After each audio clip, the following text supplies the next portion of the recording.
Simple पद्धतीने उपमा बनवूयात। 1 वाटी रवा गरम कढई झाली की त्यात टाकायचा। नंतर त्यावर टाकायचं तेल, तुम्ही तूपही टाकू शकता। नंतर तो मंद आचेवर खरपूस भाजून घ्यायचा आहे आपल्याला। 7 ते 8 मिनिटं लागतात भाजायला। हे बघा आपला रवा भाजलेला आहे। आपण एका प्लेटमध्ये काढून घेऊयात। एक पातेले घ्यायचं, त्यामध्ये 1 वाटी रवासाठी 2.5 वाटी पाणी गरम करून घ्यायचं। कढई घ्यायची, कढईमध्ये तेल टाकायचं। तेलामध्ये मोहरी टाकायची, मोहरी तडतडली की जिरं तडतडली की आपल्याला टाकायची मिरची। अर्धा मिनिट मिरची तळू द्यायची। नंतर कांदा टाकायचा आहे। कांदा चांगला खरपूस तळू द्यायचा आहे।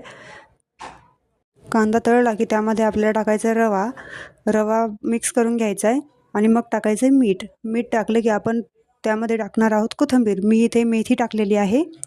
नंतर त्यामध्ये गरम केलेलं पाणी टाकायचं आहे आणि 2 मिनिटं झाकून ठेवायचं आहे। 2 मिनिटांनंतर बघा आपला उपमा रेडी आहे। एकदम साधी सिंपल पद्धत आहे।